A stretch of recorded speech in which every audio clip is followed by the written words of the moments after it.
পৃথিবীর বাইরে 2 সপ্তাহ কাটিয়ে ফেলেছেন ভারতীয় মহাকাশচারী শুভাংশু শুক্ল। নাসার অ্যাক্সিয়াম 4 অভিযানে তিনি মহাকাশে পাড়ি দিয়েছেন। আপাতত রয়েছেন পৃথিবী পৃষ্ঠ থেকে প্রায় 403 কিলোমিটার উপরে আন্তর্জাতিক মহাকাশ স্টেশনে। সেখানে বসে প্রতিদিন 16 বার করে সূর্যোদয় দেখছেন। 2 সপ্তাহে মোট 230 বার সূর্য উঠতে দেখে ফেলেছেন। অ্যাক্সিয়াম স্পেসের তরফে একটি বিবৃতি জারি করে এমনটাই জানানো হয়েছে। বৃহস্পতিবার শুভাংশুদের মহাকাশে 2 সপ্তাহ পূর্ণ হলো। তারা কবে পৃথিবীতে ফিরে আসবেন এখনো স্থির হয়নি। নাসার তরফে সেই তারিখ ঘোষণা করা হবে। মহাকাশে বসে সেই ঘোষণার জন্যই অপেক্ষা করছেন ভারতীয় মহাকাশচারী। কারণ মহাকাশে তাদের যা কাজ ছিল সেসব প্রায় সম্পূর্ণ।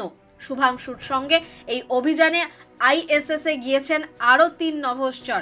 ক্রু কমান্ডার পেগি উইটসন, মিশন বিশেষজ্ঞ স্লাউস উজানস্কি, উইজনিউস্কি এবং টিবর কাপু। নাসার এই অভিযানের গ্রুপ ক্যাপ্টেন শুভাংশুই। মহাকাশে 60টিরও বেশি পরীক্ষা নিরীক্ষার পরিকল্পনা ছিল অ্যাক্সিয়াম 4 অভিযানের। তার মধ্যে biomedical science, advanced materials, neuroscience, চাষবাস এবং মহাকাশ প্রযুক্তির মতো বিষয় রয়েছে। প্রয়োজনীয় অধিকাংশ পরীক্ষা নিরীক্ষাই সফল হয়েছে। অ্যাক্সিয়াম কর্তৃপক্ষের দাবি এগুলি আগামী দিনে মহাকাশ গবেষণার নতুন দিগন্ত খুলে দিতে পারে।